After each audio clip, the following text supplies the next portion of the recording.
Are Wrestling.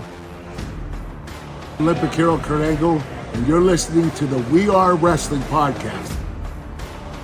We Are Wrestling Podcast.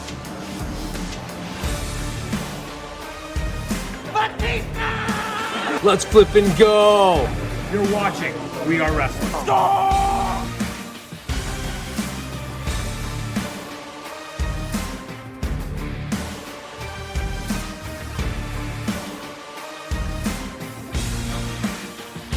I'm the host with the most. You are by far the least intelligent.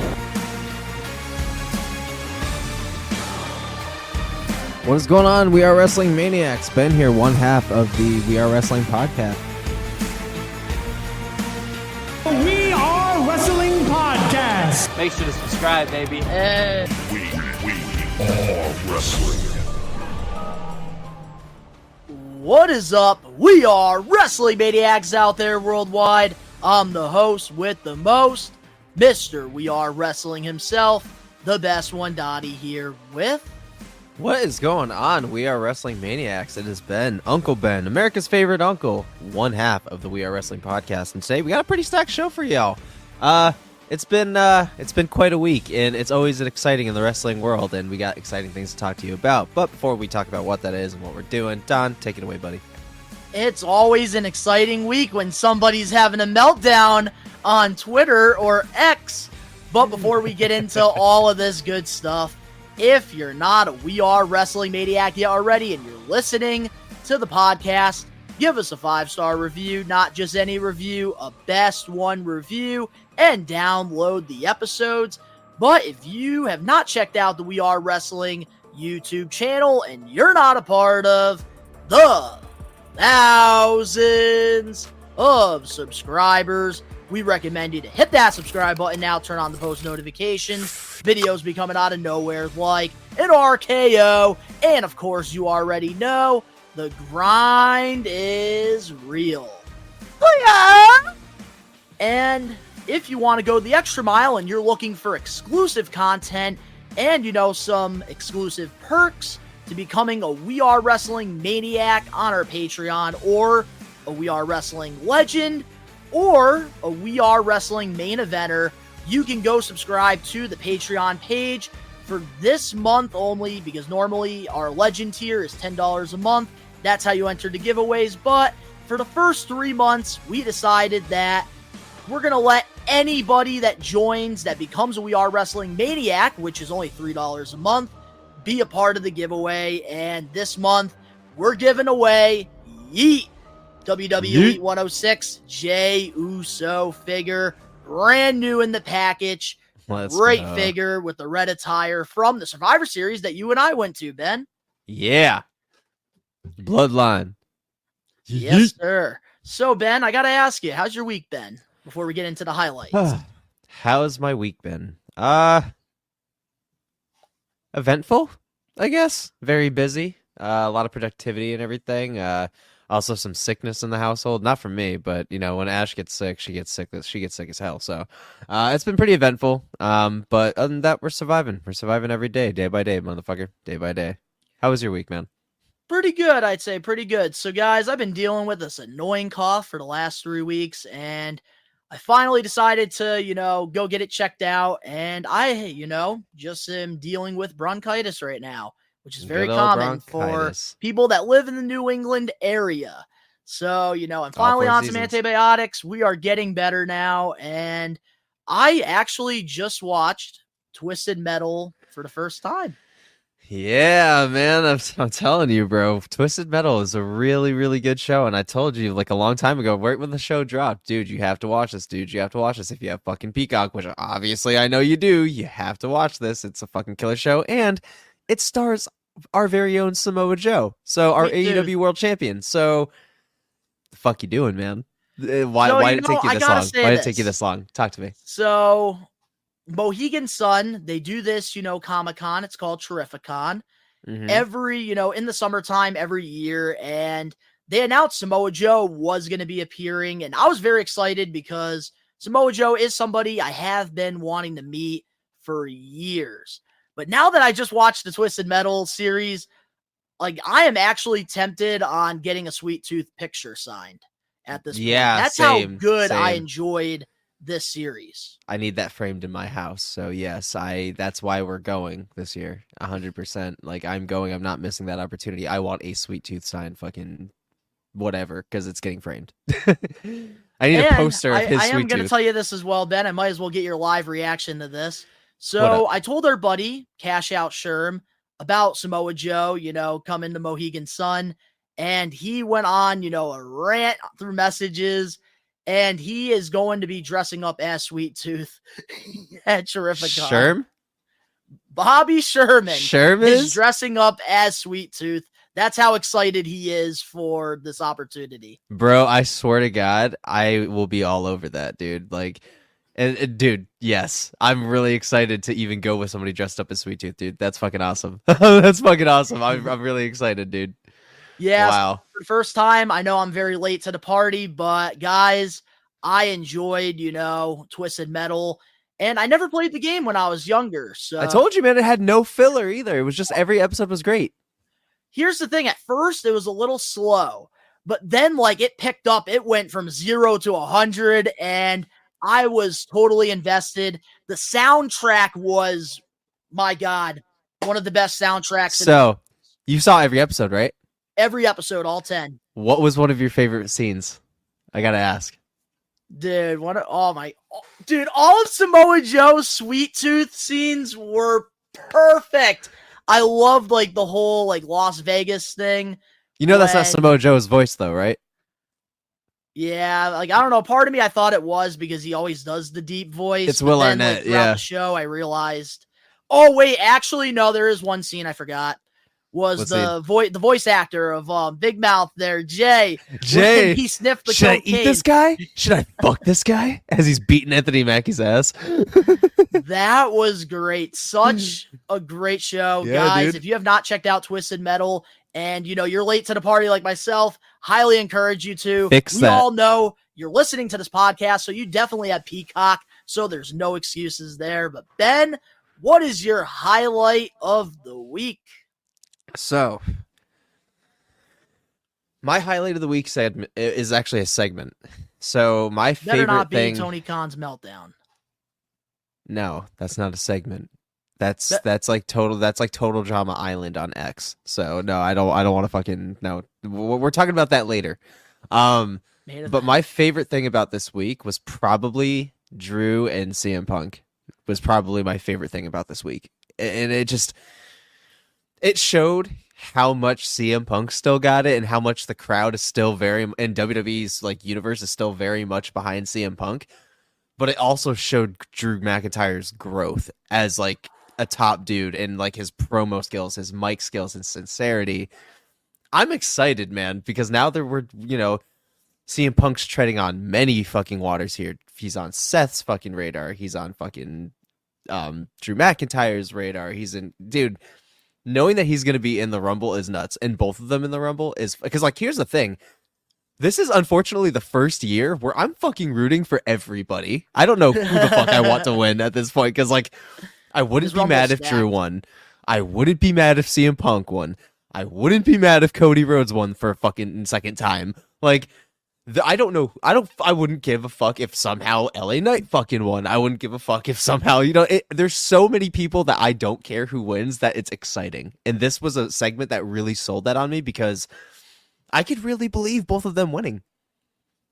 I And could really that is believe either one winning. That's exactly what I have to say here. I totally agree with you on that, because Drew McIntyre is making it so believable. Yeah, and that's man. what I'm really liking about all of this.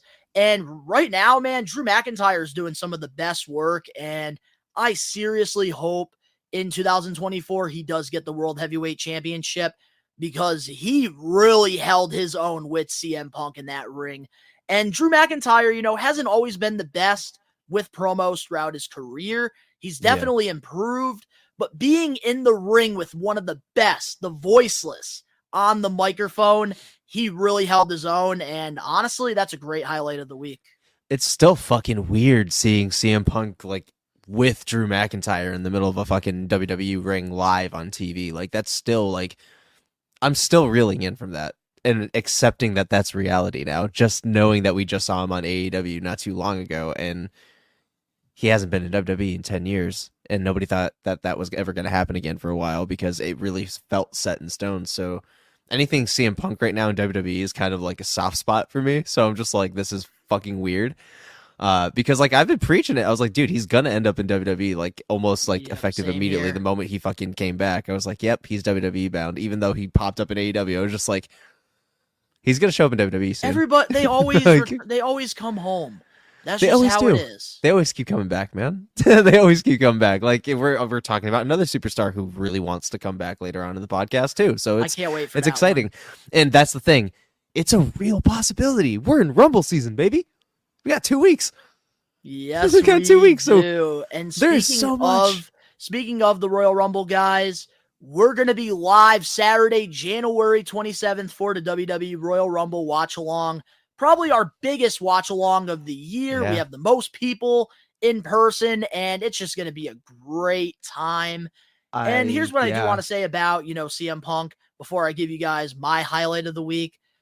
I gotta say, with AEW and CM Punk, I feel like all of us that cover professional wrestling content, I'm talking about all, the legends who paved the way, all of, the wrestlers that have podcasts, even us, diehard We Are Wrestling Maniacs. I think we all owe CM Punk an apology for blaming him for, the problems in AEW. Because if one thing, that's taught me this week is, yeah, CM Punk is not the problem. No. So I do want to No, not apologize at to all. the best in the world, CM Punk, for all the criticism that we gave him Yeah. on this podcast. Especially me. So happy he's home. I feel like a dick because a lot of my shit did not age well. It aged like rotten milk, and honestly, I will take that L humbly. I'll take it. I'll take the L as well. I'm rooting for CM Punk, and I'm so happy to see I'll admit him when I'm wrong. just generally happy being back. And like any segment CM Punk is in, people are invested right now. People are and there's tuned so in. many possibilities, and that's when you get the best storylines, you get the best wrestling television, is when you have all of these different, options. So like we might be seeing Drew McIntyre and CM Punk down the line. We know we're getting CM Punk and Seth Rollins probably at WrestleMania. And they're just building more storylines out of it, and it's great television. Yeah, and that's the thing is like, there's so much to wonder about in the future too. Like if we get CM Punk and Seth Rollins, how's Rollins gonna feel losing the title to CM Punk, somebody he genuinely hates? Like what's that effect gonna have for him on the company? Like what's that effect gonna have in his heart? So, it's an interesting season, and it's a very interesting industry, so to speak, because there's a lot of these scenarios that genuinely do bleed into real life and could affect their relationship with the company, dude. It happens all the time. We've seen it, You see here, one hot take that I do have, and I'll save it for, I'm not going to save it for, hot takes, which by the way, guys, if you haven't checked out, the latest episode of Hot Takes, I, talked about the entire Tony Khan situation, which will be our main event topic because more stuff has come out. But here's a little hot take. I really think that, CM Punk isn't going to beat Seth Rollins the first time. I think that Rollins will You retain think the we're gonna championship. get a series of 3?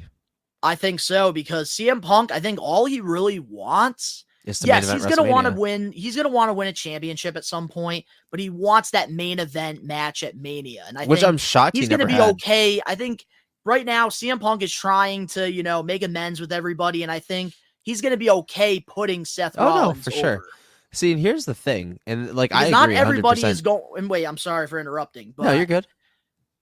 I think towards Mania season, because we always think it's the finale, so we're always going to be getting new champions, and that's why sometimes I have to, put the fantasy, hat to the table, to the side, because as much as I want to see all these new champions, I think realistically, we're going to have some people that retain their titles, and I think Oh, for sure. Rollins might be one of them.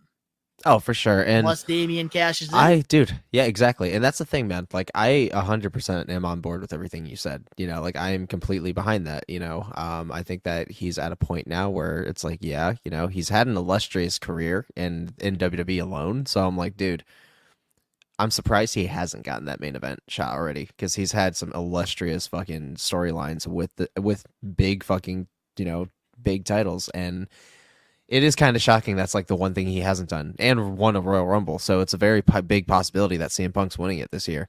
But I'm really excited to see who he's going to be, holding up against. That's the exciting thing about Rumble season is we don't know, baby. We don't know. We don't know. But the thing is, with CM Punk, imagine years ago when CM Punk, was in WWE, like we're talking 2012, 2013, when he probably should have main evented WrestleMania. Imagine we didn't have these 8-hour manias and like we had the night 1 and the night 2, because Punk technically probably would have main evented a WrestleMania if that happened. So having, 2 nights of WrestleMania, the real possibility of CM Punk getting his wish to be the last match on the card for WrestleMania is a real possibility. And I am very excited for that. Hell yeah, man. It's really long overdue. It's going to be really, really awesome to see CM Punk at WrestleMania in that huge fucking stadium. And dude, it's going to be nuts, man. Like, I'm really excited about Mania season. I'm really excited that, we're finally kicking it off, and it's a whole new chapter. Stars are born, history repeats itself, some history is rehashed, and it's fucking awesome. And I'm really, really excited about it. So my highlight of the week, you guys all know how excited I am for TNA Wrestling Hard to Kill, which later on, when the podcast comes out, I will be live. And I think, our buddy Ricky Knows Best will be here with me during the watch along. Man, my highlight of the week has got to be these new TNA Wrestling Championship designs. Like, yeah, man. These titles, and a lot of the times when, there are championships, there's, some that, we love. Like, for me, I have the AEW replica title, behind me. I love that championship. But then there's other titles that we're just not fans of, like, the WWE Tag Team Champions right now. Nobody likes the designs for those. Yeah. And, TNA, I gotta say, all 5 champions, as we're recording this podcast, I love each and every design that we got with these titles. Yeah, dude, they're fucking look sick. at this Knockouts title. Like, that is, dude, that's gorgeous. All nostalgia. That's gorgeous, the first. They had the white strap, and for it looks really, title. really good. It looks really good on Trinity too. Looks so good. And then Alex Shelley, the World Heavyweight title, another one that just looks absolutely perfect. Mm-hmm. Because the World Championship, like, to me, I feel like, it needs to be the centerpiece, man. And it really is. It's representing. It needs to have meaning. And that championship right there is a title that looks prestigious. If you're the champion, like, you should be proud to be carrying TNA wrestling on your back. That's like the vibe, like, I'm getting with this new title. Now and then you got the digital media champion. We got 53-year-old Tommy Dreamer holding it, but still such a nice championship. Bro, I'm telling you, man. Like, all they need is a TV deal, and they're sold. Then the tag titles, they got the red strap. It looks good, bro. So good. And then the first championship, dude, like, I was so scared because the X Division champion, the only design I ever liked for it was the original NWA TNA X Division. Yeah. But this design for the X Division championship is also incredible. So, this week, surprisingly, it's not a segment that I watched on TV. It's got to be the new belt designs, because I've not seen a company like hit it out of the ballpark with every championship they revealed. So, with that being said, let's dive into the We Are Wrestling weekly recap for the We Are Wrestling podcast, episode 91. So, our first recap for this week's episode, last Friday on SmackDown, Nick Aldis announced a fatal 4-way match for the WWE Universal Undisputed Championship. Roman Reigns will be defending his title versus AJ Styles versus LA Knight, versus Randy Orton. What's your thoughts on this match happening at the Royal Rumble? I'm excited. You're excited. Oh, man. I love how we're like going to be talking about all the great things first, and then we're going to get into some depression towards the end. That's all I got. I predicted it. Bro, I'm telling you, man, not only am I excited that, it's looking like a real possibility that he might lose it. It's looking like a real possibility. Now is the time because you could still protect him and have somebody pin somebody else. I hope it happens. Yeah, you could. We might be seeing some involvement with The Rock. We might finally get a drop title. We might get a new champion finally, and I'm loving how everybody that I love is and want in that match is in it now. It's an all-star match. There's going to be interference, but there's also going to be some hopeful interference on the other side too, so I'm kind of cool with it. It's going to be a match that keeps us up on our toes. If any time's to pull the trigger, it's now. I know that people are like, oh, they're going to break the Hogan record, and that's a very big possibility, but I would love him to drop it at the Rumble because he doesn't need a title for Rock versus Roman. He doesn't want the fucking title. He wants the shit around his neck. That's it.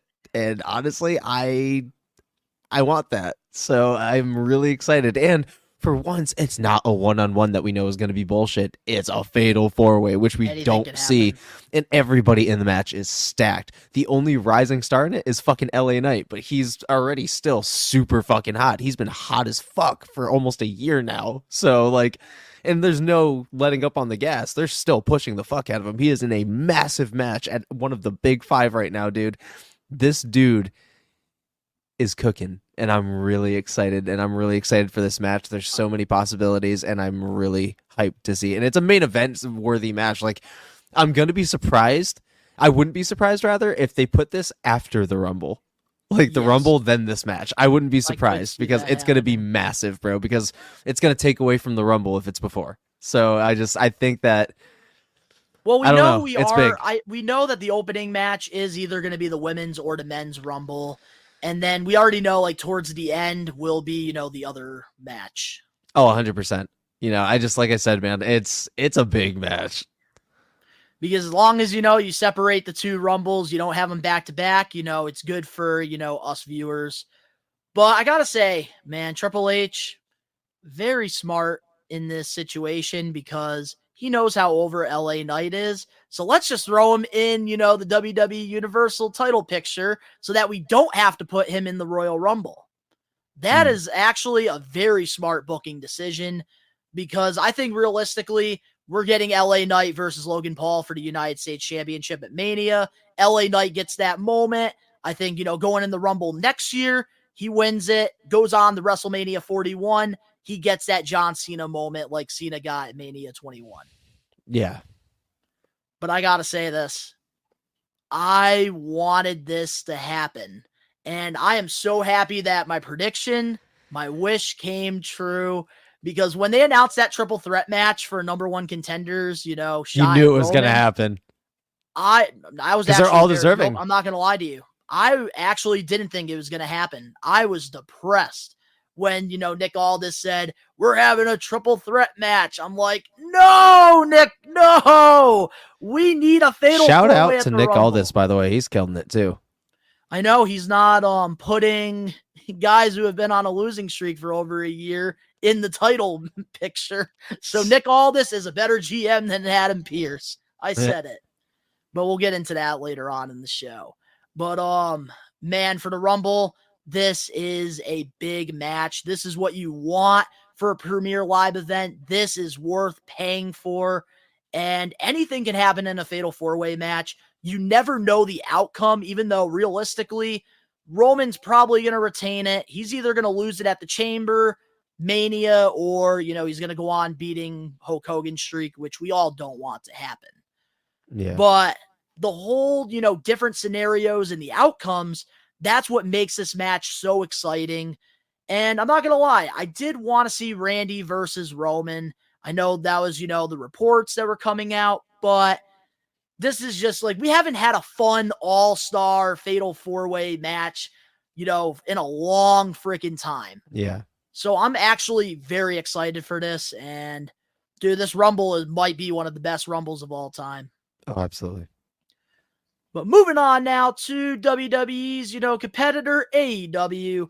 Last Saturday on Collision, Hook called out Samoa Joe for a shot at the AEW World Heavyweight Championship. And this past Wednesday on Dynamite, Swerve, Hangman, and, Hook came out and they want a shot at Samoa Joe. And Hook told Samoa Joe 1 week. So there are speculations that we're getting this match, pretty soon. What's your thoughts on Hook being Samoa Joe's first opponent for the belt? This is going to be short and sweet. And I'm going to just get right to it. It's going to be a David and Goliath situation. Joe is going to beat the holy shit out of Hook. I'm sorry, but the size difference alone is going to say it all. I think Hook's going to have a really, he's going to have a really good spot in the match. I think he's going to have a couple high spots. He's going to, showcase some strength, so to speak. But to take it, no. No, it's going to be short. It's going to be a very quick bookend. I honestly don't understand it. I like that Hook's, really getting some time to shine. They're really pushing him in a way right now, but let's see how long it lasts because I just don't want him to be squashed. Yeah, I really hope in this situation, it is that real, David and Goliath, because I don't want Hook to get squashed. I think he's a great, tremendous, professional wrestler. And that's why, as an AEW fan myself, I get so frustrated a lot with a lot of these talent that aren't being booked right. And Hook, I feel like, is the perfect example. We talk about the streak that he's had. He is 28-1, only lost one match in his, AEW run so far. And, he's been in the business now for 3 years. And a lot of these matches that he's had have been, squash matches, because that's how, they wanted to build the Hook character up. And then, they started throwing him in random goofy tag teams with Danhausen and Orange Cassidy. That was weird. I felt like, yes, the chemistry was there, but for somebody like Hook, like, he should be focusing on the TNT championship. He should be focusing on the international championship. Mm-hmm. And he hasn't had a real marquee storyline in his AEW run so far. And that's why, for me, I'm like, I love that we're going to be getting a Hook versus Joe program, but I wish that we got an actual solid storyline with Hook, with somebody for that. Yeah, I got you. Because I kind of want to see Hangman Adam Page and, Swerve. I really want to see Swerve in the AEW World Title picture. No, of course. That would be more worthy, I feel like, because I feel like it's kind of his time now. It's definitely his time. I do agree. I feel like it would be a good feud, too. Hook deserves a shot. The record does speak for itself, but I wish they would just add more, to him. I feel like there's some stuff missing. But moving on now, back to, the competitor, WWE. This past Monday on Raw, Seth Rollins got interrupted by the modern-day Maharaja, Jinder Mahal. And next week on Raw, Mahal will be going for the World Heavyweight Championship against Seth, despite not winning a singles match since, pretty much 18 months ago. His last, match that he's actually had was at a house show against Bray Wyatt in December of 2022. 18 months ago, his last TV match was against Julius Creed on NXT in a losing effort. Do you think Mahal deserves a shot at the World Heavyweight Championship? No. Next subject. Are you happy, though, that he's at least getting TV time? I honestly don't care. Honestly, I just don't find him connection worthy with the audience. I think that his WWE Championship win was kind of a fluke. I don't know. I don't know. He got in really good shape. He reinvented himself, but he's just not connecting with the audience, man. And that's a big thing to being a fucking champion. and he just does not have that connection. Oh, come on, man. Yeah, Why you listen. I gotta leave me respect on him, this lonely but island? yeah, you're gonna be on that lonely island, man. I don't have much belief in gender. I loved his WWE Championship run in 2017 because it was something that nobody expected to happen, and like he really, really became a superstar in that. And I'm happy that he is getting back on TV, but I'm not really happy that he's getting a World Heavyweight Championship match when, the past couple years he's been, getting squashed. And, pretty much I think he's been managing Veer Mahan and his tag partner for the last, year.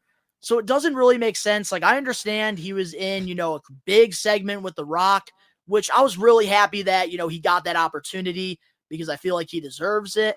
And now he is, being talked about, trending on Twitter all week long. And that's all thanks to, reasons, our main event topic.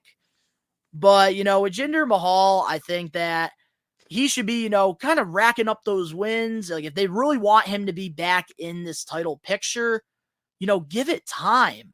Let him, build up some wins, maybe win a number one contenders match. Because here's what I'm worried about. Seth Rollins. We are a few weeks away from the Royal Rumble. Who's Seth Rollins facing? I don't know. And yeah, it seems like a fluke, man. Like they just don't know how to book him. Like, why are we throwing Seth Rollins in random matches and on Raw, not even on a pay-per-view? Like, it's weird, man. I don't know. Like I said, I'm good with it. I feel like the first match of 2024, maybe they should have saved Drew McIntyre versus Seth Rollins for the Rumble.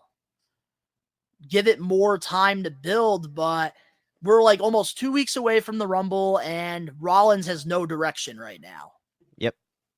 And pretty much, I feel like us fans, the last thing I'll say about this is us fans, basically, we're going to come off as hypocrites because Roman Reigns didn't wrestle at the Survivor Series. And I know you and we had a big problem with that because we feel like world champions, they should be defending their titles at, the premier live events.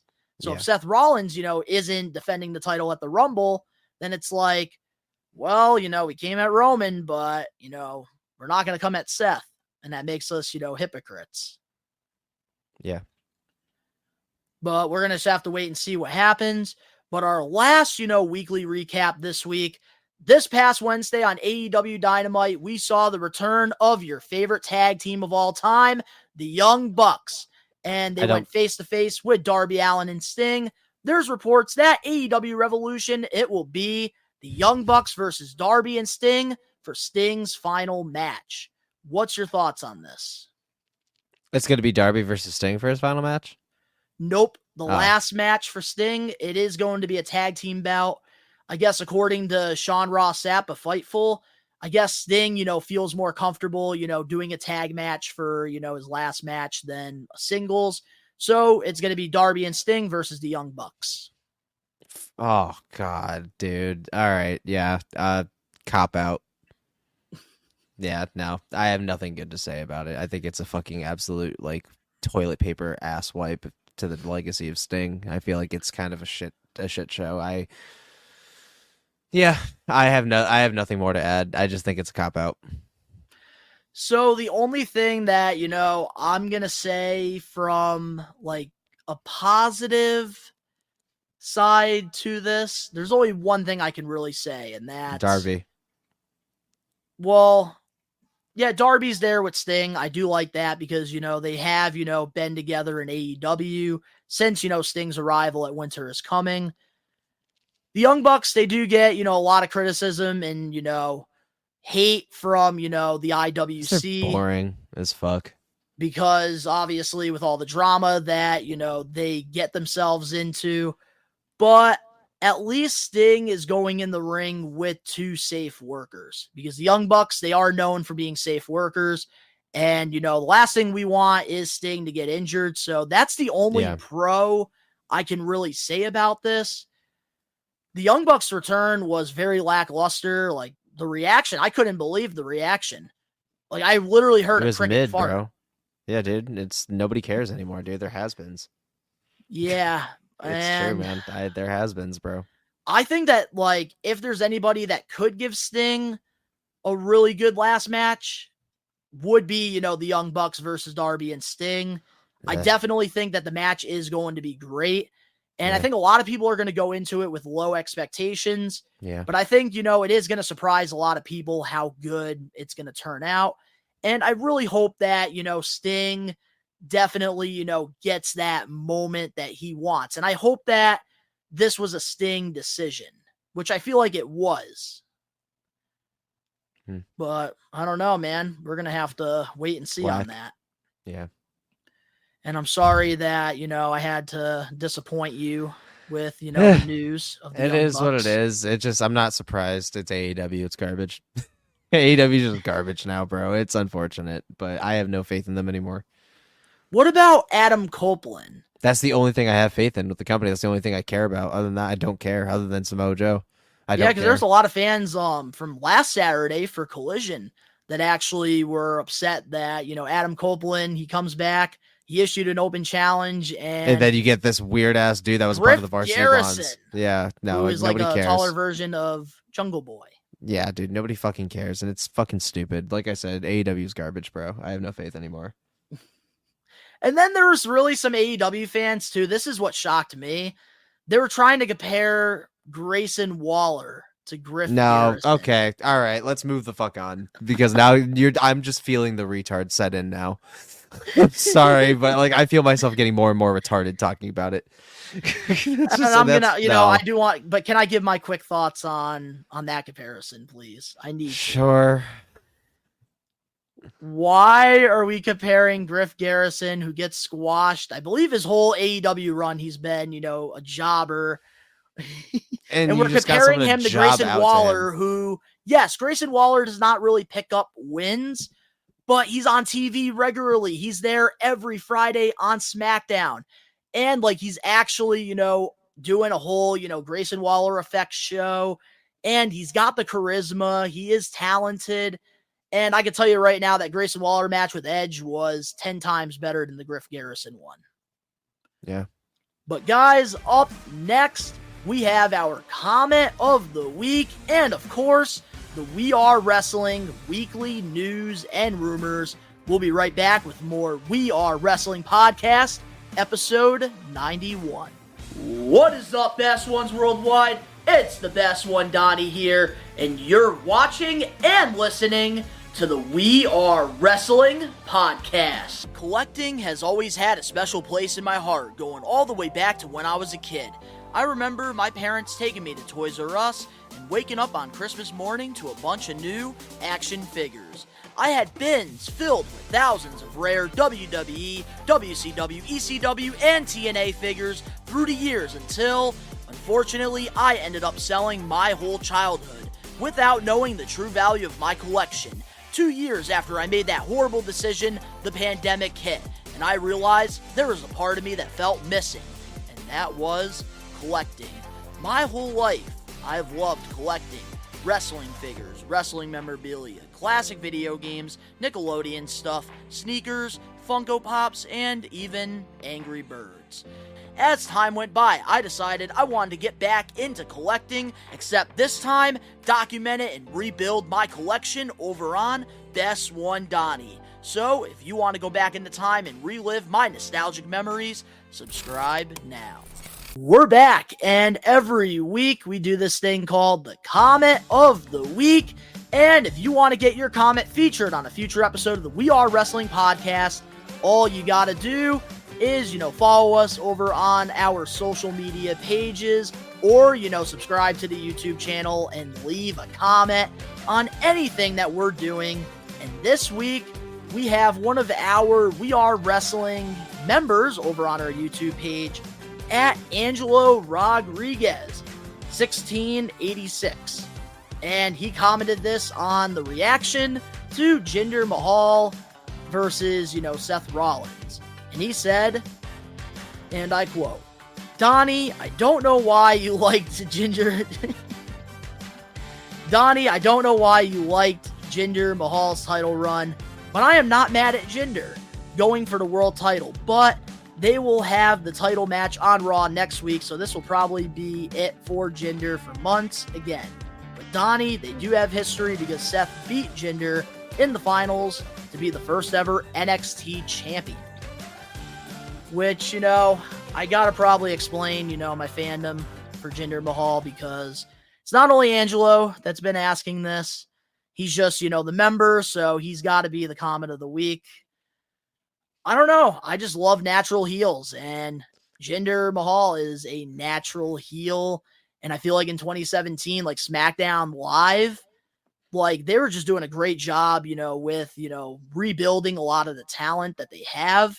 And, Mahal, I just really liked that, the Bollywood boys were with him, and like the matches that he was putting on were great. His physique changed. And it's always good to see somebody, and like for me, because I'm rooting for, professional wrestlers and sports entertainers. So to see them being able to like go from like being in a jobber faction like 3MB to, winning the WWE championship. And I'm talking Drew McIntyre too, because he, also throughout his career, had to, put people over. I love the underdog story. So to see somebody like Mahal getting, an opportunity to like hold like the holy grail that a lot of people like, haven't held, I'm happy for him. And I don't know, I just enjoyed it. But congratulations to Angelo Rodriguez on the comment of the week. If you want to get your comment featured here on, a future episode of the podcast, go, comment on some of our posts over on the social media pages. We're going to be picking more of those throughout the year, or, continue to comment over on the YouTube page. But with that being said, let's get into the We Are Wrestling weekly news and rumors. Starting things off, one of your favorite wrestlers, Ben, Jeff Hardy, isn't thrilled to be on AEW Rampage. Wednesday on Instagram, Jeff posted this. And it was a picture basically of the graphic of AEW Dynamite. And he said, "We, the Hardys, will not be appearing on the live show called AEW Dynamite. We, the Hardys, are stuck in the dimensions of AEW Rampage." What's your thoughts on the lack of booking for Jeff Hardy and Matt Hardy? I mean, this is kind of like a double-edged sword. And again, it's going to be short and sweet.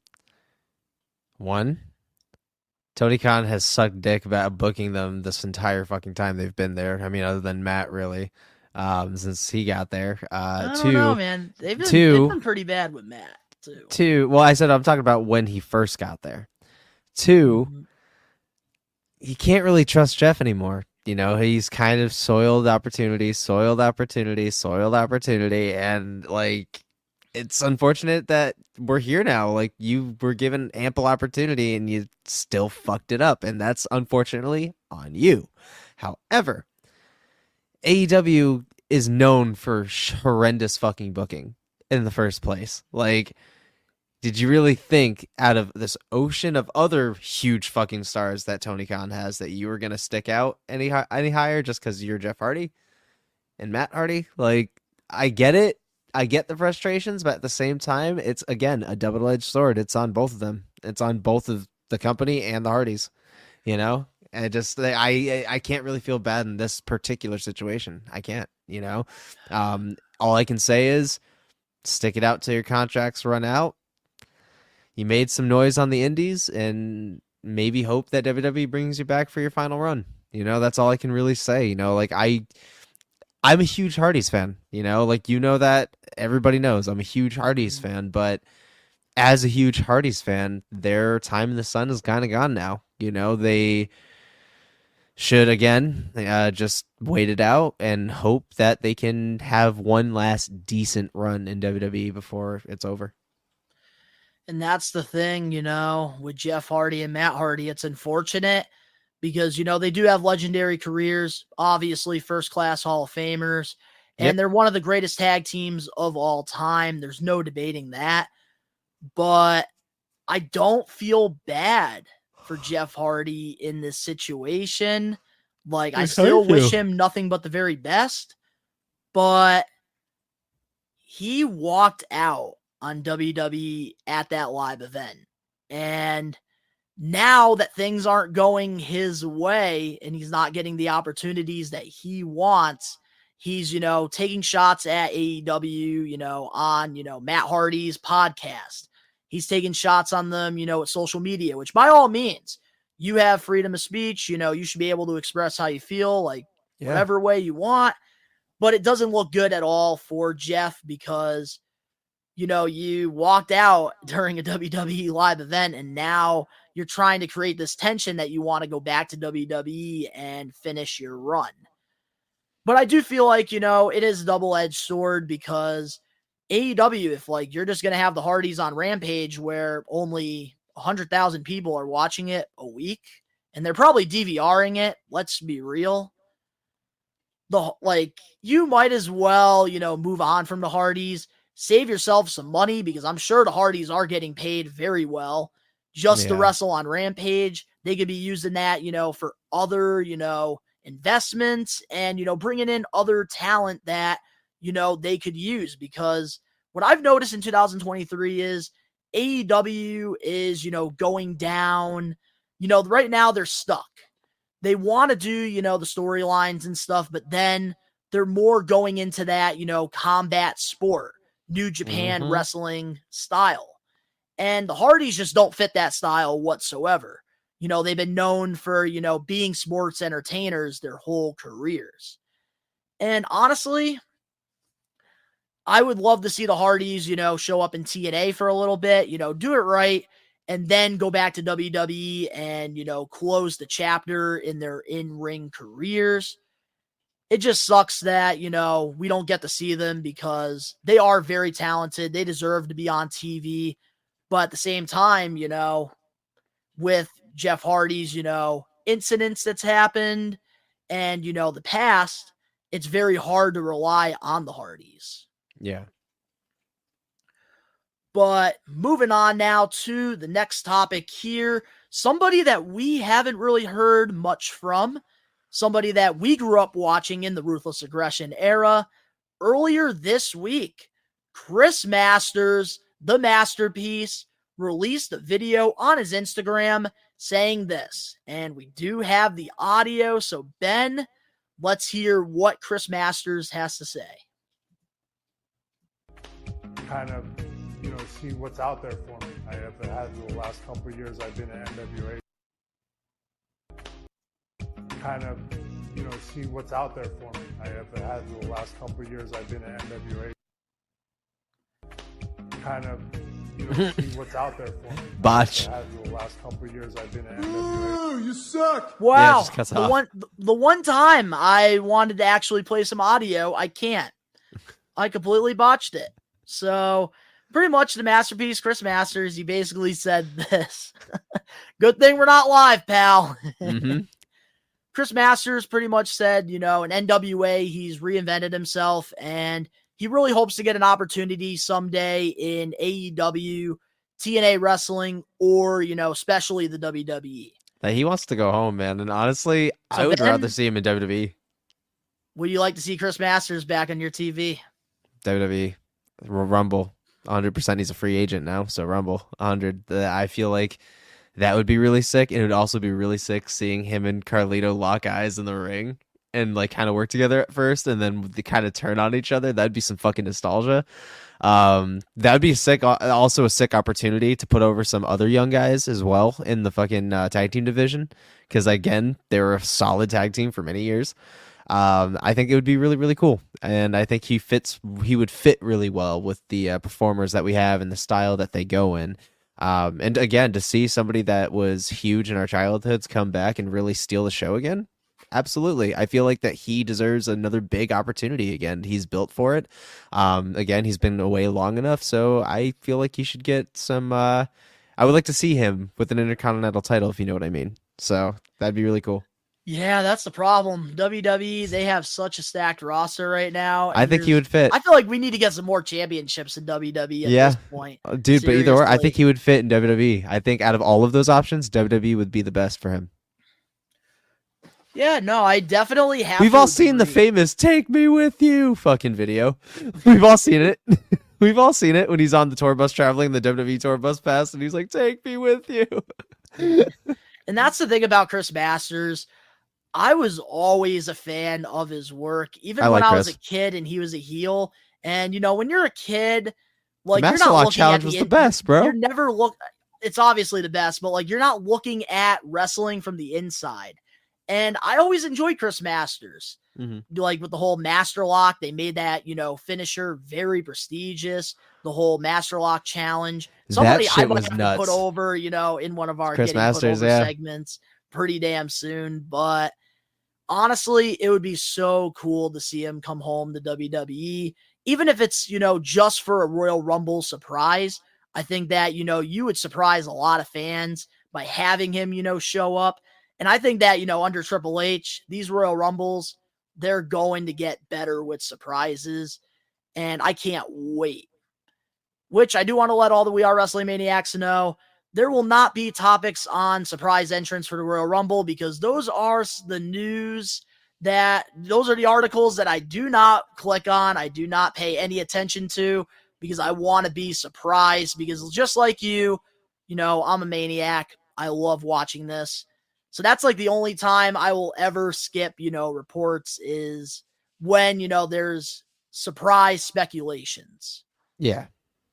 But Chris Masters, I do think WWE is definitely the best, option for him. And AEW, he's just going to end up on Rampage. Yeah, no, we I don't want that. TNA, like, they need to start focusing on building their own stars. And getting I don't think they a need TV Chris deal. Masters. That's their biggest thing. Well, then, TNA right now, they got a lot of people, going on the streaming platforms and subscribing to this TNA Plus. Shit, nice.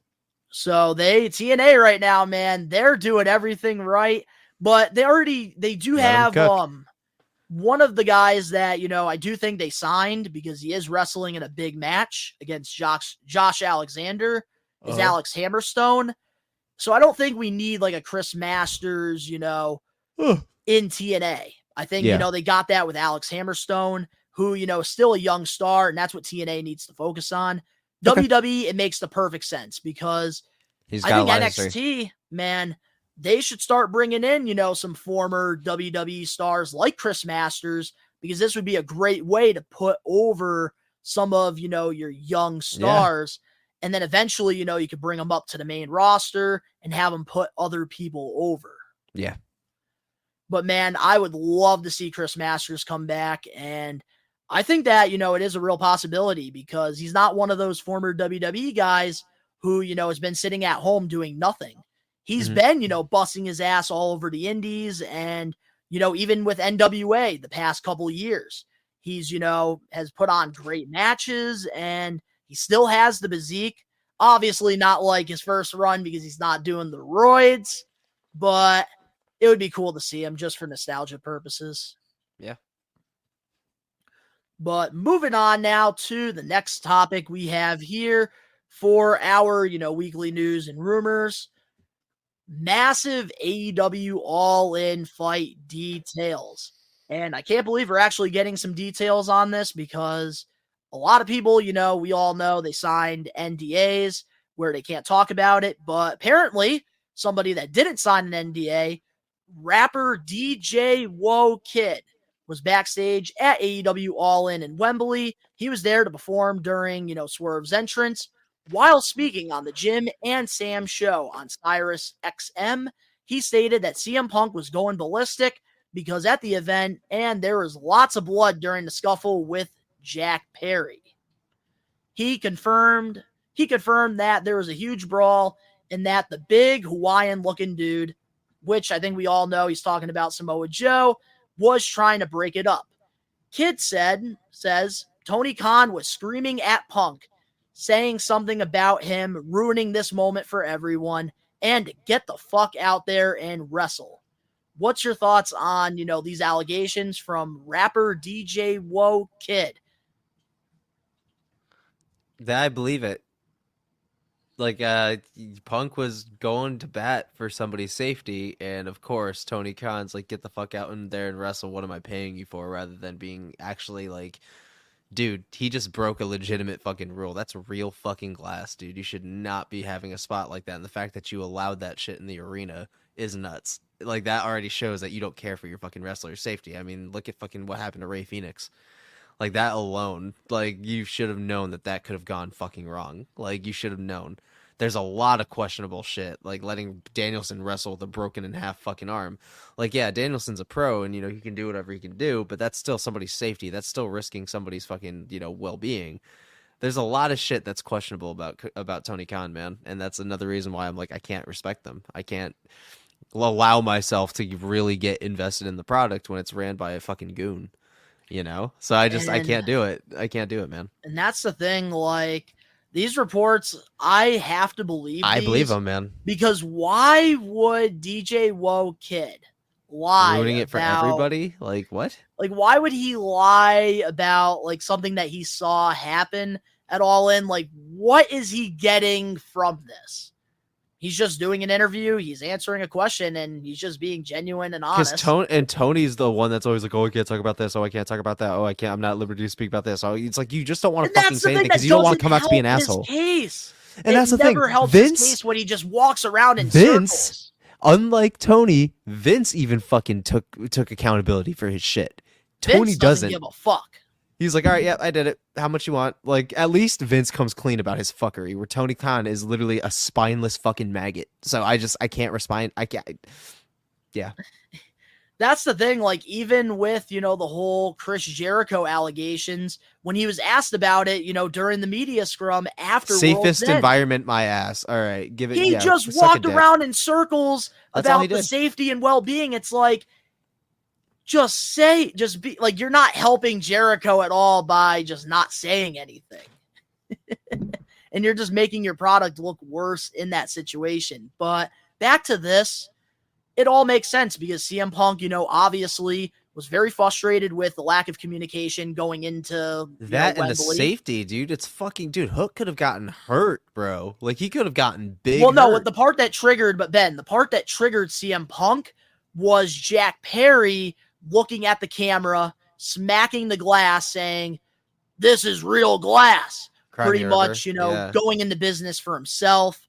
And if CM Punk did that, obviously he would get a lot of hate, a lot of criticism, because he felt like the locker room was against him, which they were.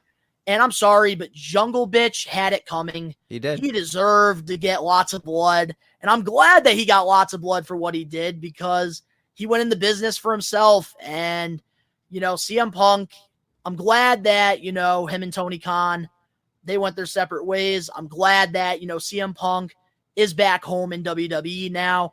He's not dealing with children anymore. Mm-hmm.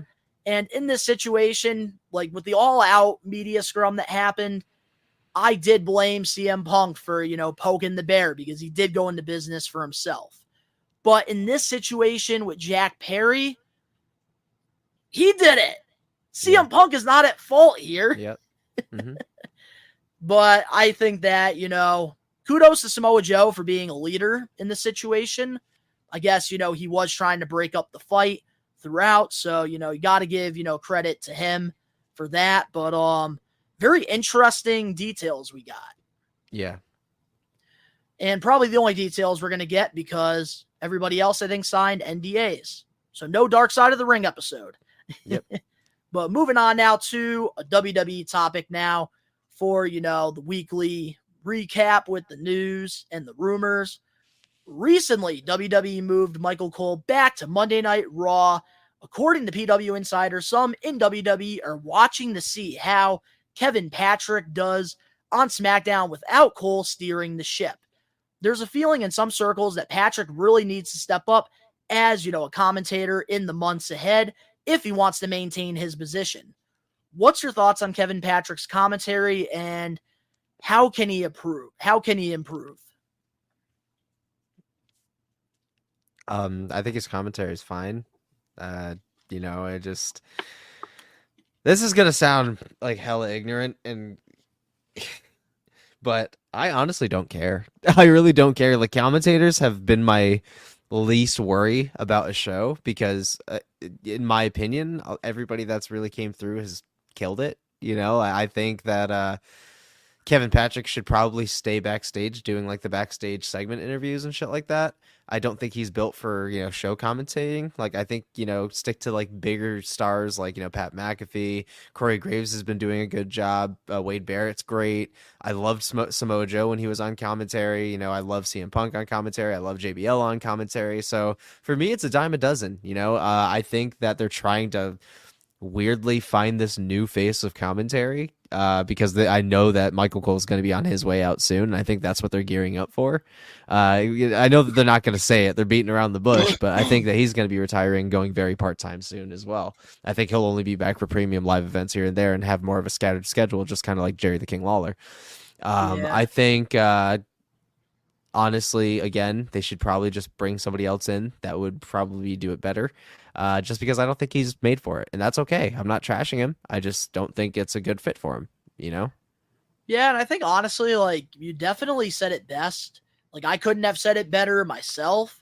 I think that, Kevin Patrick, I don't want the man to go unemployed because obviously, Same. Everybody deserves to, get paid, have a roof over their head, have food on the table. For sure. But he's not the best when it comes to, color commentary, and that's okay. But I think You have to have a WWE decorative voice. But this is the problem I have now, especially with these reports coming out. Like, WWE is putting a lot of pressure on this guy who, is trying to, improve. And I think that them putting this out there is not going to help him whatsoever. It's not. It's just damaging him, and that could damage and put a lot of anxiety on your psyche and your mental. So it's a lot of pressure. Like, I But get then it. again, they are it's trying to WWE, find, bro. And I get it. They're trying to find, the next, Michael Cole. Corey Graves is the And- closest thing that's been, the newest and the youngest guy that's really been killing it, other than Pat, and hopefully Pat comes back soon.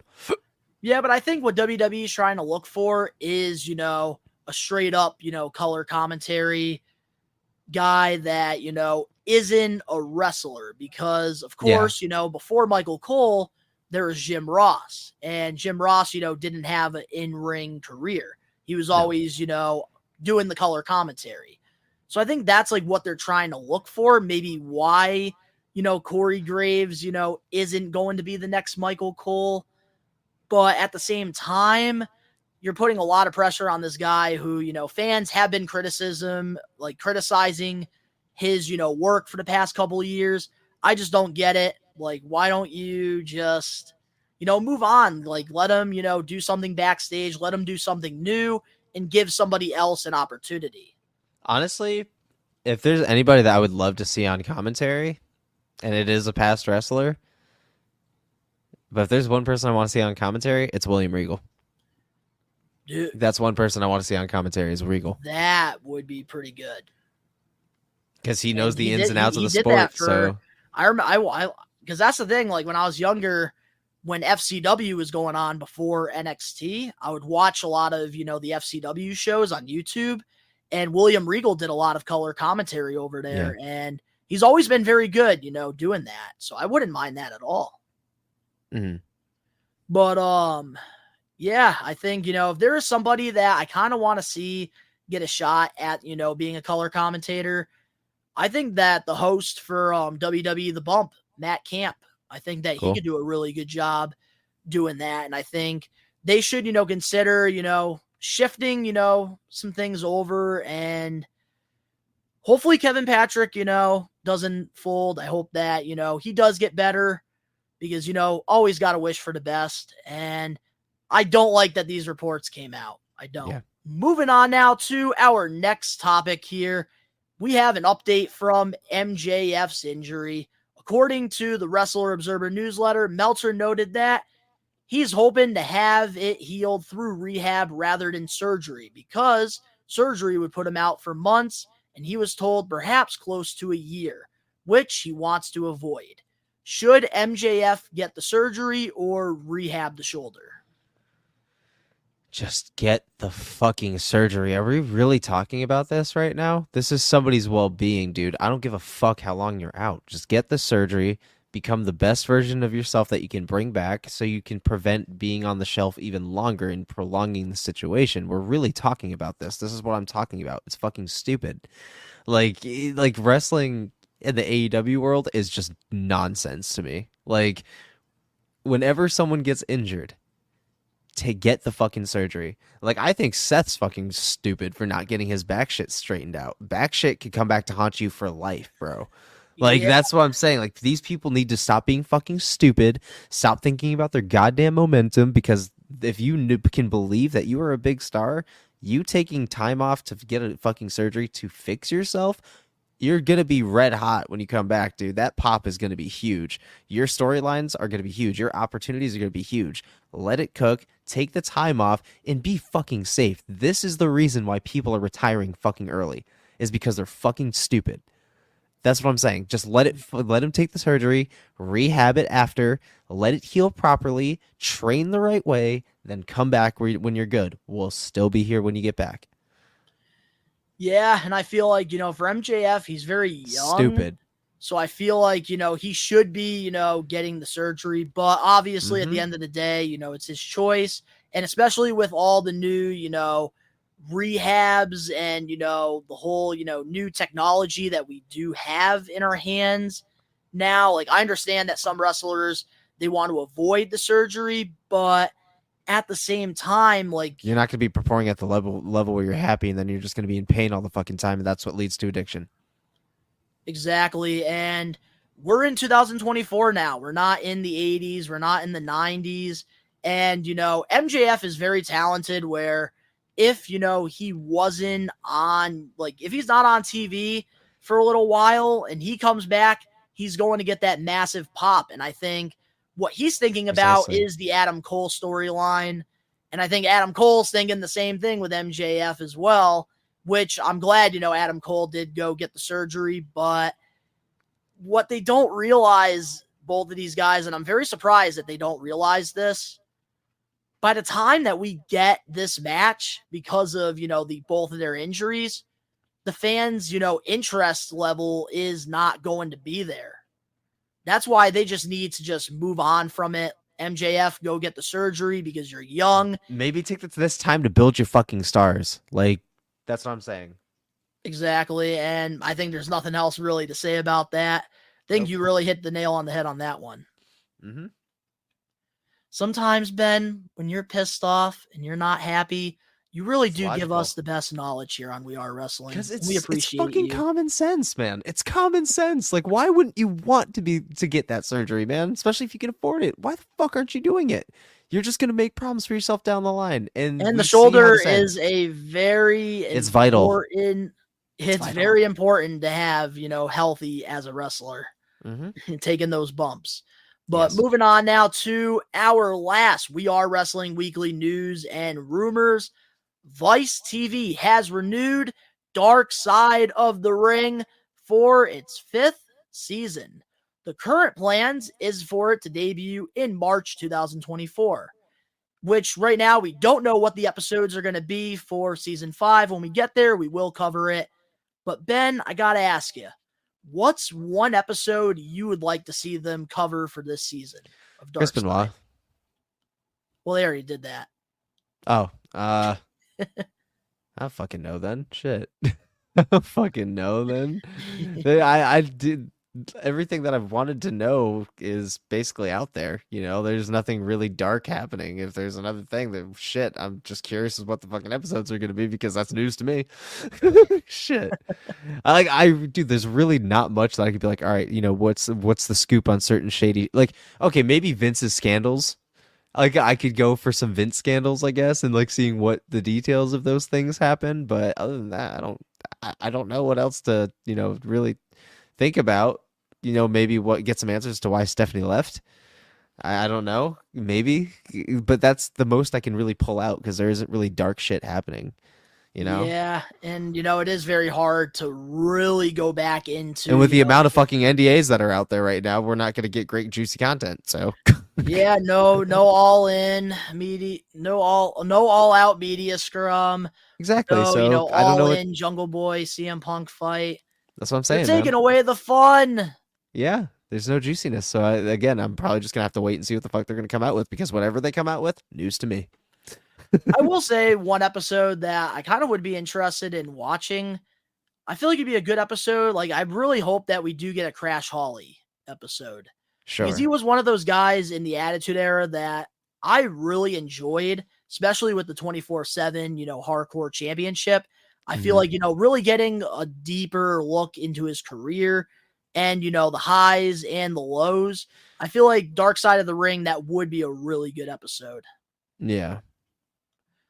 But we're going to have to wait and see because obviously they will be announcing, these upcoming episodes pretty soon. And I'm very excited to see what they have in store. I do think that, Dark Side of the Ring is a really good show. And, even though it covers a lot of, the dark side of it, it also, sheds light on, other people. And it even gives, closure to some of those, people that dealt with some of, the things that happened. Yeah. But up next, we have the Getting Put Over segment. And of course, we have the main event topic for the We Are Wrestling Podcast, episode 91. We'll be right back with more We Are Wrestling. Crack-a-lackin', everybody. WWE Hall of Famer, The Godfather here. And you're listening to, that's right, you are listening to We Are Wrestling Podcast. Check them out, man. Stay on that smoke train. You want additional content? Follow us on Patreon. We Are Wrestling. What is up, We Are Wrestling Maniacs out there worldwide? I'm the host with the most, Mr. We Are Wrestling himself, the best one, Donnie, here with the Load Rager, Ben. And We Are Wrestling is joining Patreon in 2024. 3 tiers that are very affordable, and you can get your hands on them right now, with the first one being the Maniac tier, which is the $3 tier. It includes all videos ad-free. We give you a shout-out on the We Are Wrestling podcast, early uploads to vlogs and hot takes. Great one. Your name will also be featured on a Patreon graphic in the credits, and you get access to vote on future content. Hey, what's going on, everybody? It's Ben from We Are Wrestling, and make sure that you guys join the We Are Wrestling Patreon. We Are Wrestling Main Eventer tier, which is only $5 a month. And some of the perks you get for, being a main eventer is 2 bonus podcasts a month. 2! Not 1, 2! And you also get 1 throwback wrestling vlog a month. The host with the most, best one, Donnie, myself. I keep you posted with Donald is the best one news with behind the scenes stuff going on in We Are Wrestling once a week. You get exclusive Patreon only series that include We Are Wrestling Old School versus New School and Holy Impact podcast. And of course, you get all the perks from the previous tier. If you want to go the extra mile and you want to help We Are Wrestling out, go subscribe to the We Are Wrestling Patreon page. The Hall of Famer tier, which is $10 a month, and this one is a gold mine, and here's why. This is everything that it entails. You get to enter our monthly giveaways. Wrestling figures, autographs, big one. I've seen this dude's mine, and it's a... Yeah. And you also get autographs, memorabilia, etc. Send us a video asking us any question that you want that'll be featured on whatever podcast you want. Optional. And all the perks from the previous tiers. For the We Are Wrestling Hall of Famer tier, a We Are Wrestling Maniac can be featured on the We Are Wrestling podcast? They can be featured on the podcast 100%, man. That is the absolute truth. We have lots of additional content. What can they get, Ben, on there? A bunch of different shit that you're gonna have to find out if you fucking subscribe on Patreon, y'all. You want additional content? Follow us on Patreon. We Are Wrestling. We're back. And later on tonight, if you're listening to the podcast, Saturday, January 13th, I will be live at 8 p.m. Eastern Standard Time for TNA Hard to Kill. And in a couple weeks, Ben and we are going to be live here on the We Are Wrestling YouTube channel for our biggest stream of the year, the WWE Royal Rumble, with lots of our, friends. It's going to be a great time. So, guys, we highly encourage you to, join the watch-alongs. It's the best way to interact with us, and we love, giving back to you guys. So, these streams are going to be lit.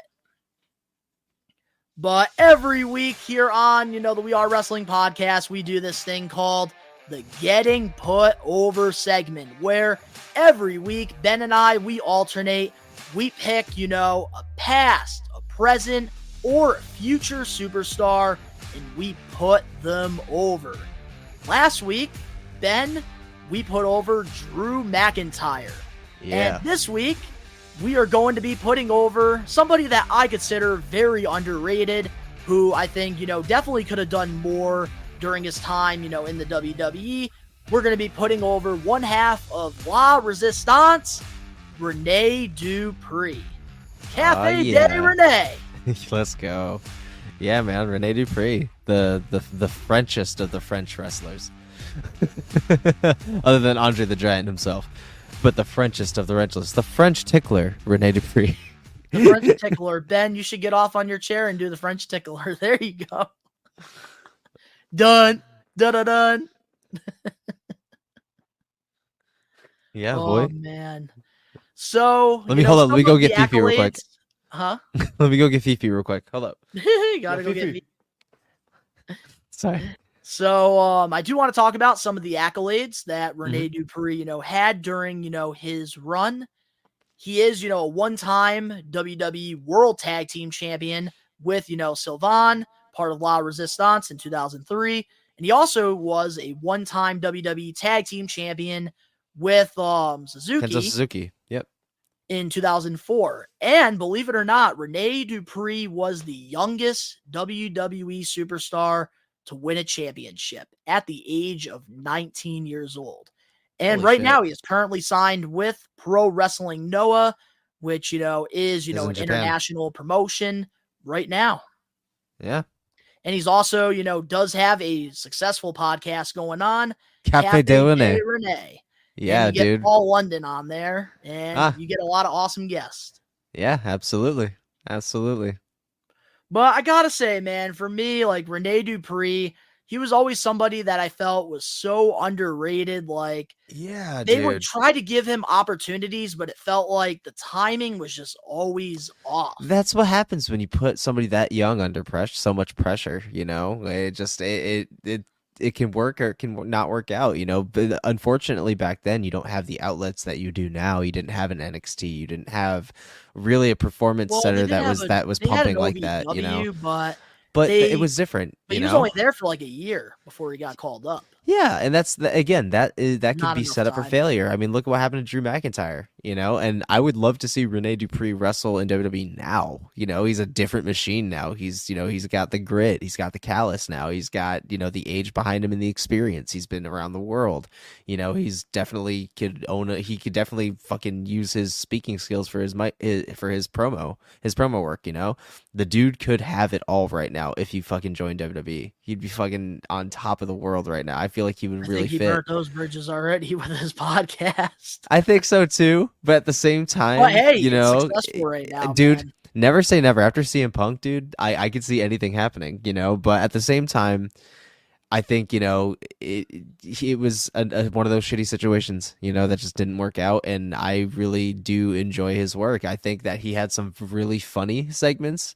I have some moments that I'd like to talk about soon. Before we get into the moments, I think another thing that really hurt his career a lot too was the locker room. Because obviously during the Ruthless Aggression time, there were, a lot of douchebags in the locker room. And one of the biggest, incidents that happened with Rene during his time in WWE was Bob Holly and the shoot fight. Biggest fucking asshole on the planet. Like, and they've talked about it on the podcast. London was a part of it. Like, I think people were pissed. Like, dude, he was just a fucking bully. Like, I get being passionate, but there's another thing to have a power trip. And that's why Bob Holly's fucking end of his career was garbage, because it's all fucking karma, bro. Like, he's non-memorable.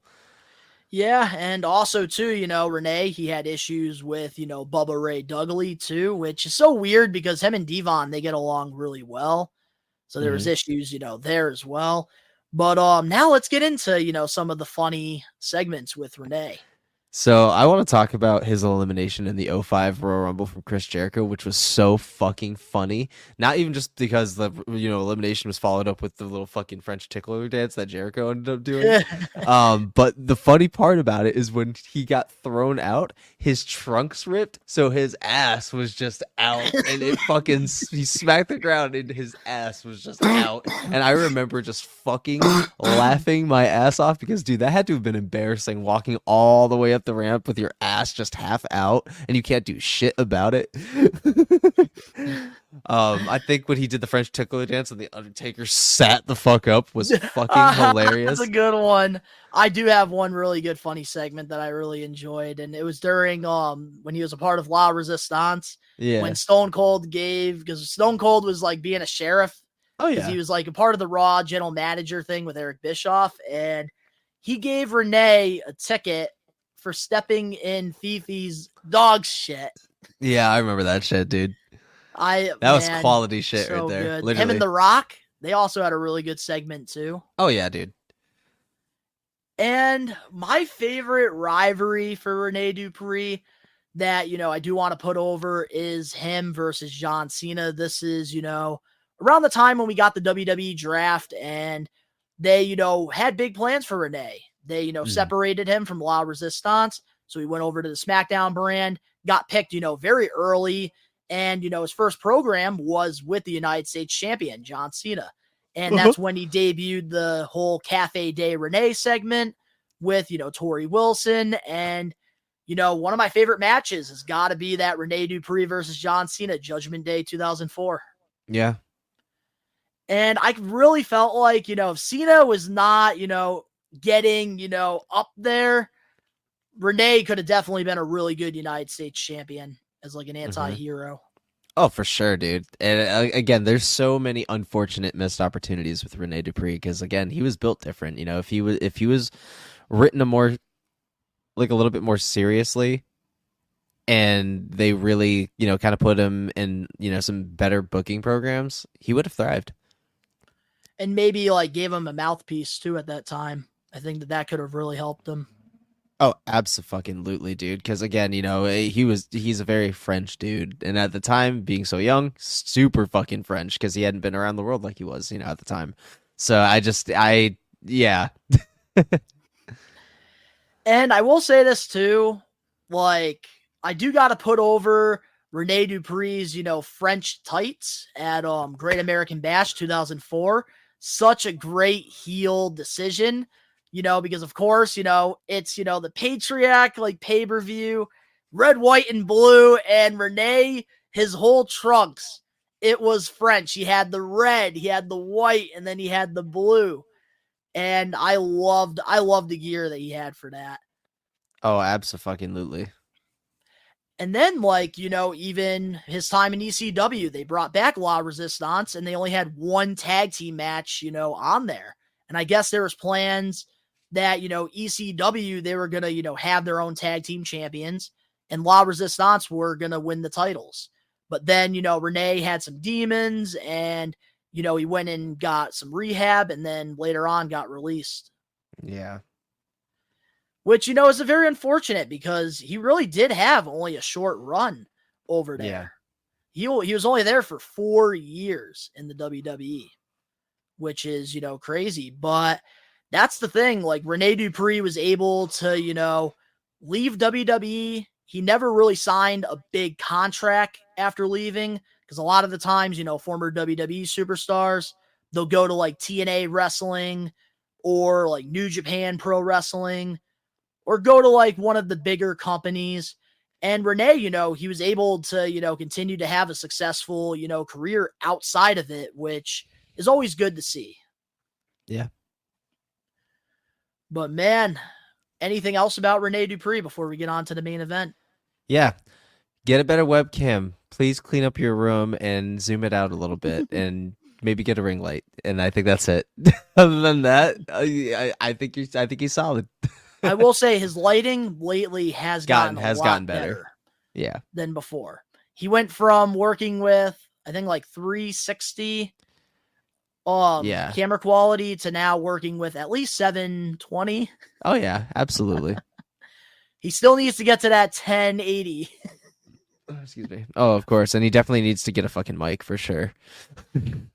Yeah, and I think maybe, get the wallpaper off his walls and maybe get himself some sheetrock. Yeah. And some paint. But man, Rene Dupree, such an underrated performer, and so cool to see him, doing this podcast, no restrictions whatsoever. And, still wish him nothing but the very best. But this week, we put over Rene Dupree and the French tickler, of course. Yep. And, R.I.P. Fifi. next week, Ben, you get to pick a superstar that we get to put over. I do. Do you want to tell us who it's going to be, or Next are we week, have to wait? we're going to be putting over former WWE superstar Paul London. Finally, we're getting Paul London here. Underrated as fuck, and there's multiple layers to that dude, and I'm excited to kind of peel the layers to speak. So, yeah, it's going to be Alrighty, so exciting. next week, we are going to be putting over one of Ben's favorite wrestlers, Mr. Paul London, who we will be getting here on the podcast at some point in 2024. Gotta get mentally ready for that when shit. Ben, is mentally prepared and he gives me the green light. So, Facts. with that being said, let's dive into the main event topic for Here we go. We Are Wrestling Podcast episode 91. And, guys, I'm gonna, open up the It's gonna be curtain a little bit here. And I'm Okay, just gonna baby. say this. This main event topic, this was all Ben's decision, okay? Because here's what I wanted as our main event topic. I wanted to put over TNA wrestling for, Saturday, because tonight TNA is back and I feel like we need to have a positive main event topic. But Ben, he saw all the regular topics this week and he said to me, "Fuck you, Don.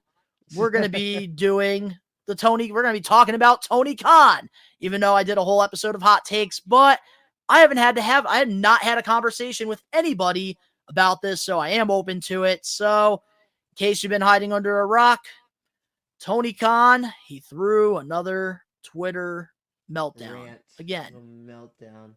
And took some shots at, WWE for, giving Jinder Mahal a world championship match next week without earning a title shot. And, he was continuing going back and forth with Eric Bischoff and fans like he's That's been fucking doing. nuts. All right, Ben, so lay it out. like I said, the only reason I wanted to do this, it's going to be short and sweet for me because you already know how I feel.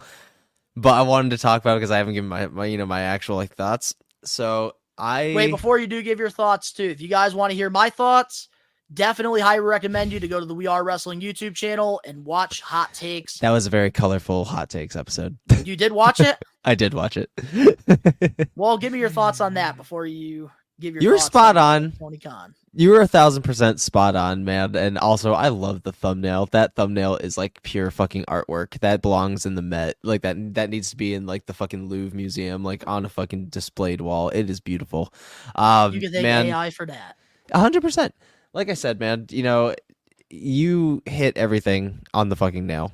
Tony Khan, it's not a good look. It's not a good look, of people that are fucking watching. You got promoters, you got partners watching, and you're acting like a fucking child on social media. It's like he's taking advantage of the new kind of culture that we're at, where it's freedom of speech and all this bullshit. And you cannot be doing this when you are a CEO of not even just a wrestling promotion and a very semi-successful, fucking wrestling promotion. And you're also the owner of, or co-owner of the fucking the fucking football team, the Jaguars, the Jacksonville Jaguars. So and a soccer team too. That's what I'm saying. So it's like, you can't be doing this. You cannot be fucking doing this, man. And it's like everything that WWE does now. Tweet after tweet after tweet after tweet. Where does this benefit you, your company, your staff, your wrestlers, your credibility, your legacy? What does this credit you? You're just painting yourself out to be a more and more immature, inexperienced asshole who needs to fucking go to timeout. This is so ridiculous, dude. There's no growth in this man. It's like we've been going on just a steady decline, bro. Ever since fucking All In, we've just been going to fucking steady ass decline, and he is going to be the burial of his own company. He himself, just by doing something as small as this, bro. And to go out and talk shit about the whole Jinder Mahal thing, yeah, it's random as fuck, but when have you made a great booking decision recently? Other than Edge and Christian, which we knew was going to happen. So here is, some of the things that Childish. people have been telling Tony Khan. and I'll kind of keep you in the loop here. So one of the fans, they criticized Tony Khan and they said, didn't you give Abaddon, who's off of TV for over a year with an ACL injury, and I saw his follow-up, title shot? And then pretty much, he's like, she earned it. And like even myself on, the latest episode of Hot Takes, I even made a perfect example because Cody Rhodes, he was doing these open challenges for the TNT Championship. Eddie Kingston and Ricky Starks both, it accepted the open challenge despite not having a single match in AEW. Yet they didn't earn their title shot. But he's stupid. And that's the thing, like, there's always going to be those times where, Triple H, he's going to do lazy booking. There's going to be times Vince does it. There's going to be times Tony Khan does it. They all do it. And, man, it feels like Tony Khan does it weekly, though.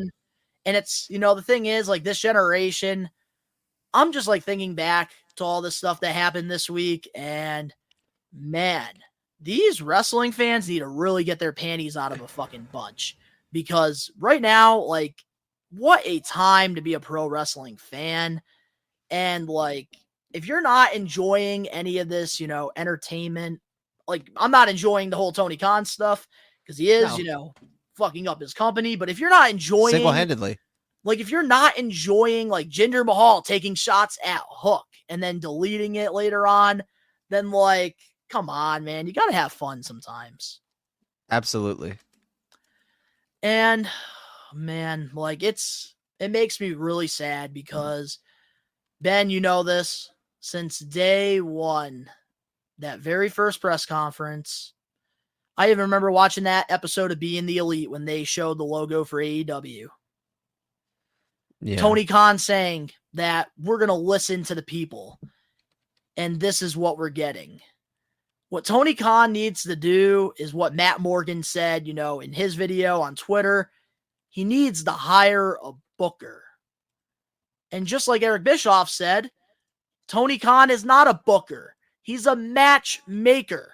Absolutely. That's pretty much all he's doing. It's pretty much like Phil even said on, Old School versus New School. Pretty much like this is his fig fed, but real life. Mm-hmm. Real life. These are his action figures. And when they get dusty and he doesn't want to play with them anymore, he just leaves them on the shelf to collect dust. AKA the Hardy Boys. Mm-hmm. That's what I'm saying, dude. It's fucking constant. And they have the I don't talent. know, man. Like I said, we have been slowly witnessing the death of AEW, man. And like I said, it's inevitable at this point with this leadership and everything going on. He's going to be the reason why it all crumbles one day. It's not going to last 50 years like WWE. Eventually, it's going to get smaller and smaller. And it's not the talent. It's he fucking has Tony. One of the most stacked fucking rosters. But he doesn't know what to do with them. He doesn't know what to do with them. And then he's going on Twitter, and this is not helping his company.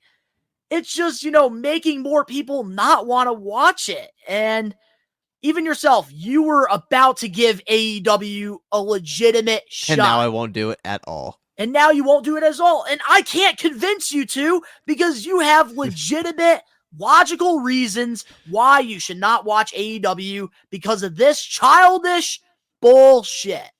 Yep.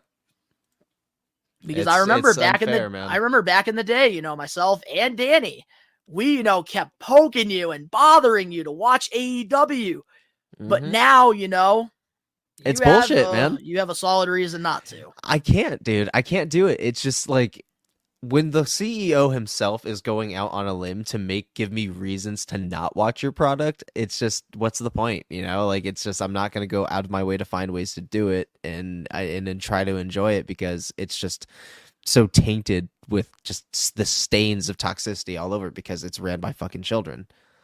So I do got to ask you this question. Best in the world. What's up? So with Tony Khan's tweet, with the allegations, pretty much, talking about how Hook, is 28-1, Jinder, hasn't, been on television in, over a year, hasn't had a match in over a year. I got to ask you, do you think Tony Khan, obviously we both agree that, he shouldn't be on Twitter, saying all this stuff. Yep. But do you think he's wrong with what he's saying? I don't think he's wrong, but lead by example and not your fucking tantrums. Like, do something better to explain why you are the alternative company.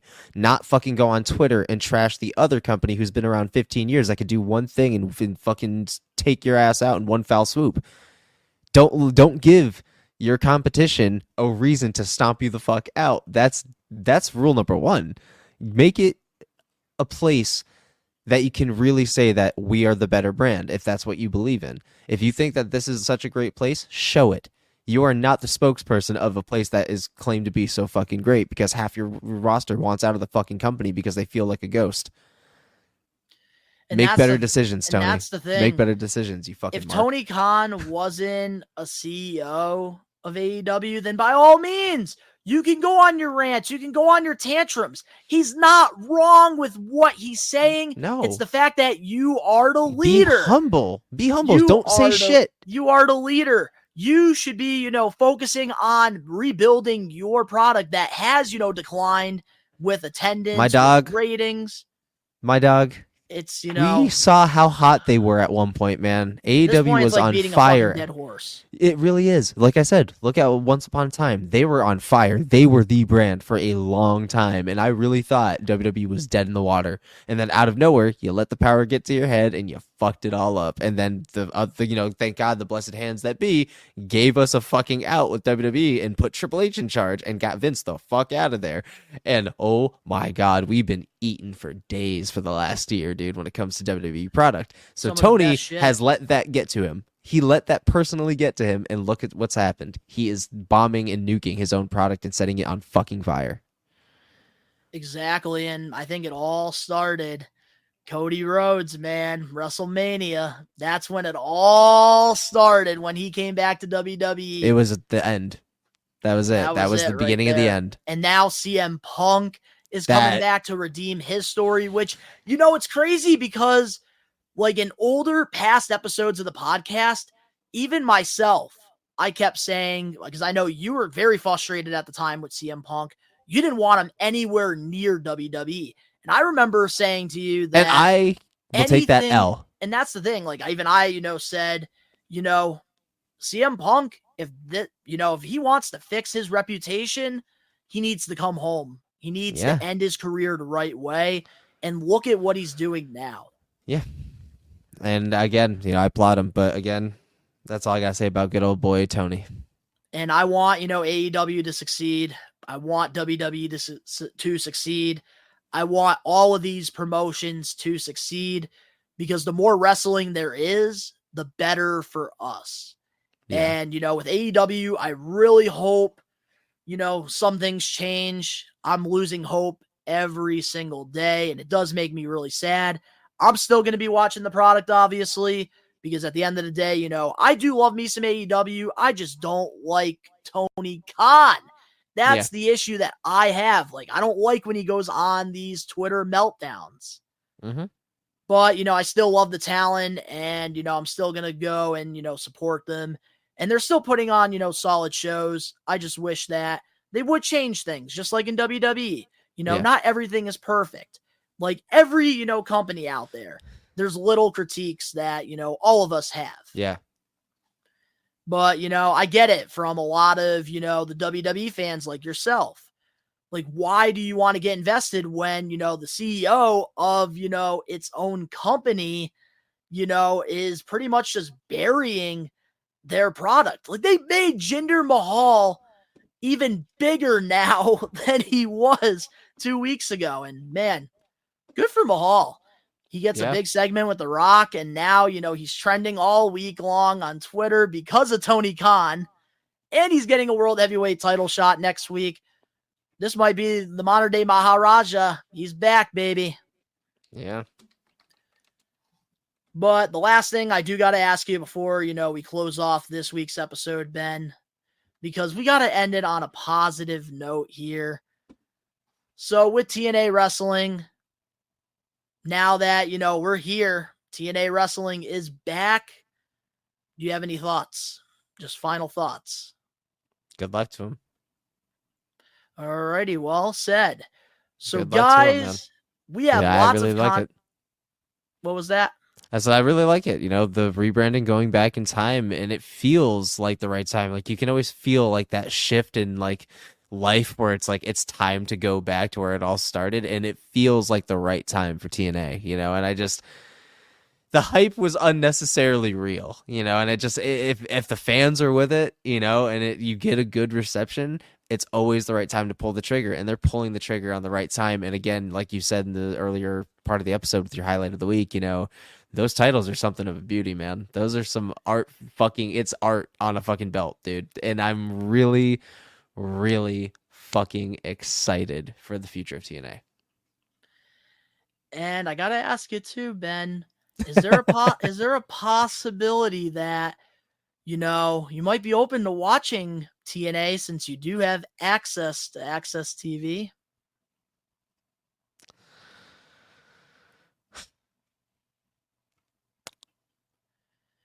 I could potentially do you one better. Ooh, okay. Potentially. I can potentially do you one better. And I'm going to bribe you. Oh, goodness. Here we go. So, and this is going to come out of left field. You're going to be like, what?